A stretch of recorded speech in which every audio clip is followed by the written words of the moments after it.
Okay, today we're going to be talking with Phil Weinzimer.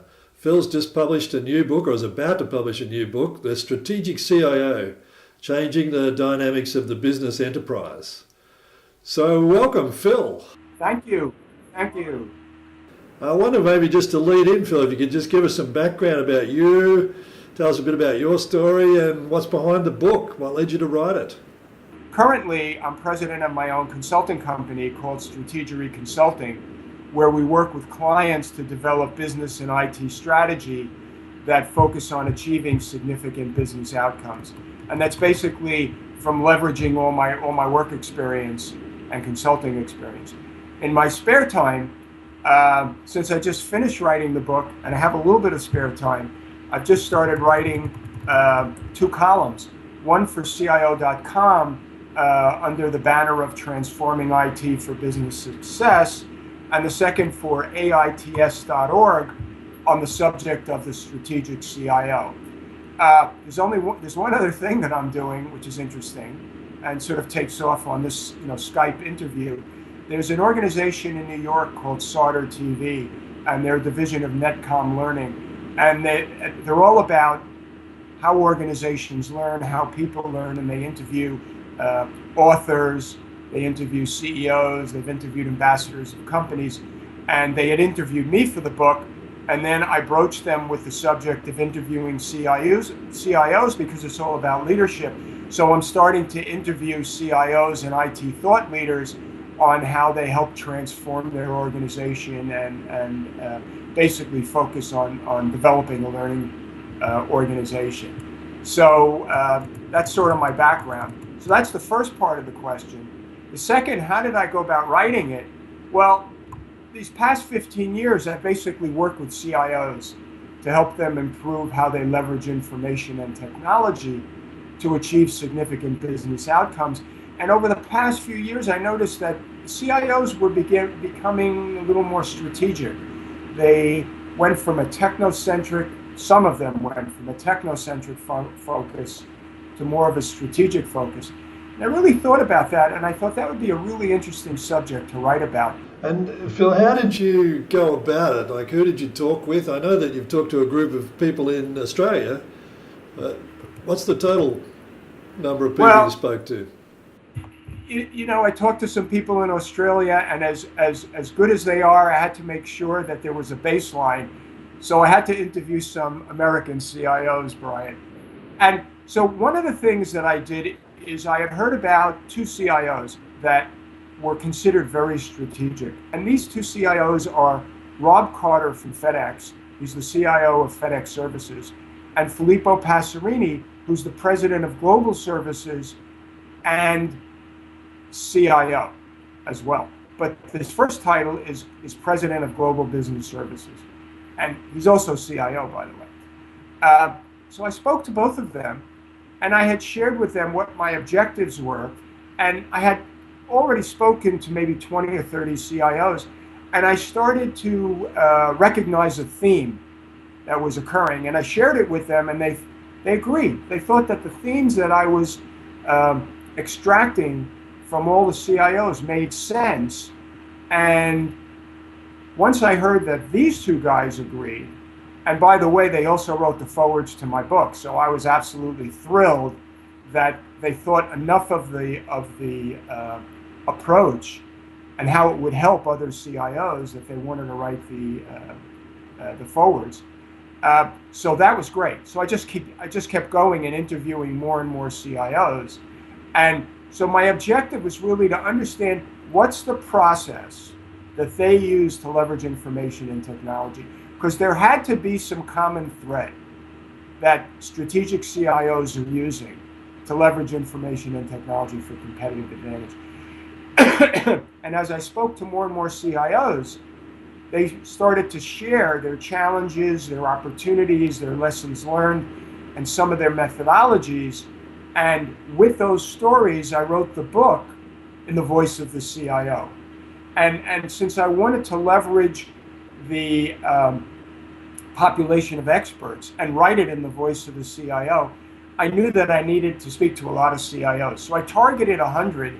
I ended up speaking to actually 156 CIOs, IT executives, business executives, as well as academic thought leaders.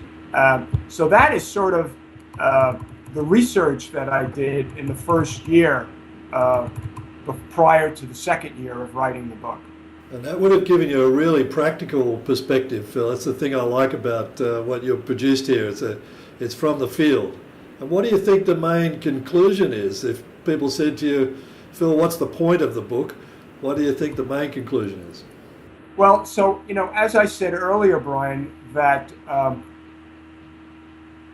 wanted to understand the process that CIOs go through, and I was convinced that there's a common thread. So there were 4 common themes that stood out of how strategic CIOs transform their organization. And they can be done in parallel, and it all depends on the culture of the organization and the ability for the propensity of an organization to incorporate change into their culture. But basically, the first phase is you got to deliver commodity and business services exceptionally well.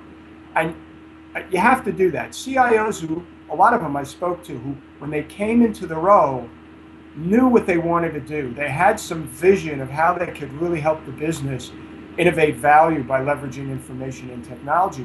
But they knew they had to develop a trust base with the business executives. And the way you do that is by really delivering services exceptionally well and having operational stability with minimal downtime. And more importantly, since the demand for projects is increasing and the business is thrusting more requests to the business on projects, and everybody's butt squeezed with costs, the IT organization needs to figure out how to improve throughput. So how do you get all these requests, which turn into projects, through the IT organization quickly? So the ability to identify what are the services that the business needs and what are the metrics that they need to achieve their business outcomes. And then how do you maintain operational stability so you don't have any disruption of service for the business services? And then how do you instill a governance process for projects to improve throughput is really what this whole first phase is about. And I spoke to very many IT organizations that really spent a lot of time doing this. This is not something that's easy. This took Rob Carter at FedEx 4 to 6 years. And a lot of the CIOs that I spoke to, it's a 2 to 5 year journey. And later on, I'll go through examples. So that's really the first foundation phase. Yeah, you need that phase, that foundation phase, to get the credibility, right? That's exactly right. And then the second piece is really, once you get the credibility with the business and you want to start working with the business, the challenge that IT organizations face is that IT personnel don't speak business speak, they speak IT speak. So what you really want to do is, the second phase is about focusing on user experiences, because that's where value creation occurs. And then understand how the business operates, and then improve the skills of what I call competencies and associated skills of IT personnel. And I go through a whole methodology of what the 4 competencies and the 12 associated skills are. And later on, I'll go through a couple of examples. So once you have those 2 pieces in place, you basically have the trust of the business, and you can collaborate with the business, with IT personnel as part of a business team, because IT really is part of the business. They've always been considered separate from the business, but they're really part of the business. And now they can start working on the third phase and co-develop initiatives that will help improve margin, either through improved sales or reducing costs, both on the operational side of the business and in IT. Because if you can reduce costs in IT, you can reinvest that money in innovation. So that's the third phase. The fourth phase is the one that's really the most fun, but it's the one that has the least amount of CIOs in there, because it's the ones that CIOs who are really true leaders and are strategic, And that is really, real strategic CIOs really leverage technology strategically to innovate value. So those are the four phases. So for example, delivering commodity and business services exceptionally well, you've got companies like AAA Insurance in California, where a new CIO over a 2.5-year period, really to build the trust of the business, really focused on improving the delivery of services and focusing on initiatives to improve margin. Steve Heidelman is the CIO of a solutions company where he had come up with a solution to dramatically reduce the development time of a new solution that the company was working on. It's a services company. And he was able to reduce the development and test time down by 90%. And he said, if I can do it for the solution in our company, there must be other companies out there that have the same problem. So we turned it into a product, and they have, in a matter of 3 or 4 months, they have hundreds of users. And the name of the product is called Test in Seconds. It's a great name. And the website is testinseconds.com. And they're getting signups every day. It's absolutely incredible. And the fourth one is Procter & Gamble and FedEx. So Procter & Gamble, Filippo Passerini, is leveraging technologies innovatively by developing a digitize, visualize, and simulate strategy where he's really leveraging information in very innovative ways, and he's really changing the business model of how P&G operates globally over the globe. So that is really, those are really the four phases that those are the common themes. The other thing that's interesting is I captured a set of best practices. So if organizations want to see how mature they are, which is one of the questions I wanted answered, I've developed an assessment instrument that has a set of best practices for each of these four phases that you can assess yourself on a 2x2 grid. The first grid being what's the business value that you provide the business, for example, delivering commodity and business services exceptionally well, and that's on the y-axis. And then on the x-axis, you want to measure how efficiently IT delivers it. So you can be delivering value to the business, but you can be delivering it inefficiently. So you're on the left-hand side of the grid. You really want to be in the upper right-hand side where you're delivering very high value and you're delivering it very efficiently. So performing an assessment really answers that question for me in terms of how do you identify the gaps and how do you develop the mitigation strategies. So my book is very much a how-to book on how organizations can really transform themselves to be collaborative with the business and work together to really develop business solutions that really achieve significant business outcomes that improve competitive advantage. And that was the big aha that I got out of the book. And the other part of it was the skills and competencies that IT organizations need. So I think I went on, but I'm so passionate about it. I'm so excited about what I've done and how CIOs really have taken to it. And it's not rocket science, Brian. I think what I've done here is, I forgot who the philosopher was, because he's not alive anymore, but the phrase less is more. So you and I both have seen very complex methodologies around transformation that are very complicated. They're 3-dimensional, they're 4-dimensional. I just try to come up with something that's simple, that's easy to follow, that CIOs have shared their successes, and it's really a how-to book. Yeah, that's the really thing I want to commend you on, Phil, is you've come up with a really practical guide for people that's built on experience. So it's not a theoretical construct you've got. Yeah, it's not fluff, it's real. It is. It's really great stuff. So Phil, I wanted to bleed into the questions about leadership, and you know that's my interest. There's been several reports out now talking about the dilemma of rising expectations of CIOs on the one hand, and increasing dissatisfaction with IT departments on the other hand. That's a real dilemma because, as we know, and your book really establishes, when you get that connection right, then those businesses are more successful. So my personal mission, Phil, I'm out asking a couple of questions in my latest Big Kahuna leadership survey.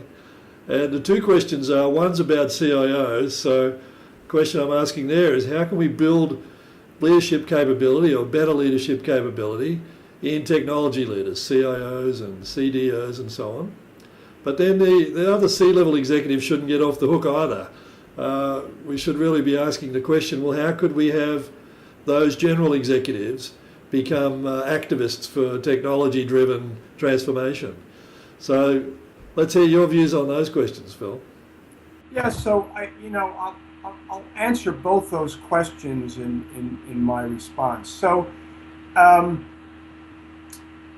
first, let me say that successful leaders lead by example. We all know that.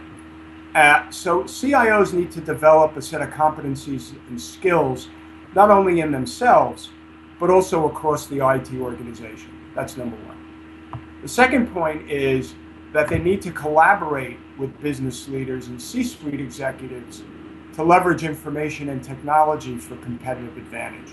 And they do that in two ways. The first is to develop new products and services to really improve the customer experience. That's what it's all about today, improving the customer experience. And the second is to improve the services that they provide to the business by enabling process teams to perform better, faster, and with less risk. So that is sort of how they sort of a preface in terms of how they need to build the leadership capability. They need to develop a set of skills so they can collaborate with the business effectively to develop new products and services. So from a leadership point of view, they really need to develop a visionary leadership and communication style that will really help to transform the culture of the organization to drive the business outcomes that's really going to improve the competitive position of the company. It's important that they develop those kind of leadership skills, but it has to be in the context of the business. So what I found in speaking with all the CIOs was that there are basically 4 competencies and 12 associated skills that comprise a successful strategic IT organization. So let me tell you what the 4 are and then identify some of the associated skills. So the first is they need to understand the business. So I call that business knowledge. So that's the competency. So a skill is a hammer, hammering a nail. A competency is building a house. So you can have a skill, you got to apply it well. So if you want to apply your business knowledge, you really need to understand, and these are the skills, what the business environment is, what are the opportunities, the value opportunities that to create new products and services for your customers, and then have a process-centric capability, because the IT organization knows more about the company than any other executive, because they support all the enabling business processes. They have to understand the business processes if they're going to write code to support the applications. So understanding the environment, the value opportunities, and having a process-centric skill is really, those 3 comprise the business knowledge capability. So that's the business knowledge. The second one is to have knowledge about the marketplace. So that's what I call the strategic product and market skills. So you need to understand the products that your company sells to its customers. And you need to understand the competitive environment and the competitive landscape and be able to articulate insights that either other thought leaders have shared or an IT or a strategic IT person has developed as part of a collaborative effort to work with the business. Because if you're going to work with the business to work collaboratively to develop new products and services, you got to be able to add value. And if you don't understand the market, you're just going to be sitting in a meeting being the dumb guy in the corner. So that's the market knowledge. Now, on the third one is what I call technology prowess. And that really, it's an interesting phrase because it's a competency around three basic skills. So the first is in an environment that we are where technology is changing so rapidly, companies need to develop a technology strategy that's adaptable to new technology. So it has to do with an adaptable architecture that basically can handle all new technologies and basically be, in a sense, almost agile. The second part is to really develop an organization that can very quickly form teams based on demands of the business. So I call that the organizational agility of being able to respond to the needs of the business quickly. And then the third skill is what I call strategic project capability. And I spoke a little earlier of basically the requirement of IT organizations to improve throughput of projects within IT. So they really need to develop a strategic project capability. And so those three competencies form the core of competencies and skills. And at the center is what we talked about earlier, and with the work that you're doing, is what I call cross-dimensional competencies, which really is focusing on a CIO who is visionary, who really exhibits leadership skills by doing and not just speaking. He can walk the walk, and then communicate, really be a good storyteller. Because trying to talk to business people about how technology can be innovative and do it in a way that's not technical, because that's what CIOs fall back on. They like to talk in bits and bytes. But you got to be able to talk in a language that the business understands. So communication skills is really important. And you really need to understand and measure the culture of your organization. And I talk about culture extensively in the book, and how you measure the culture of your organization and how you can adapt the organization culture to fit the needs of your business. So this sort of answers the second part of the question of what are the skills and associated competencies that IT organizations and the CIO need in order to be more strategic. So, Phil, you're going around, traveling around the US at the moment, and you're talking about the book and large groups of people listening to you. You're putting out blog posts and so on. What kind of responses are you getting back from business and technology leaders? Well, first of all, let me say that all the CIOs are recognizing what the trends are, and what I've heard is there are four fundamental changes taking place, and I'll go through those. So the good news is they recognize what's changing in the marketplace. The challenge is some of them don't know how to get beyond phase 1, 2, 3, and 4. So that's a struggle, and I think they're yearning for information and success stories that will help them be successful. So here's what they're hearing. So in the marketplace, we've gone from a push to a pull to a personalization impetus. So push was when in the 50s, 60s, and 70s, manufacturing companies basically came up with the products that everybody's going to use, and they were on the shelf, and that's what you were going to get. And if you didn't like it, tough. That's it. That was the push. Then in the 90s, there was the pull, where companies recognized, aha, we got to bring the customer into the process, because the advent of the internet, people were getting on the internet. FedEx was the first company to have a website where customers could track packages. So they had to bring the customer in. So there was a pull strategy on how to bring the customer into the equation.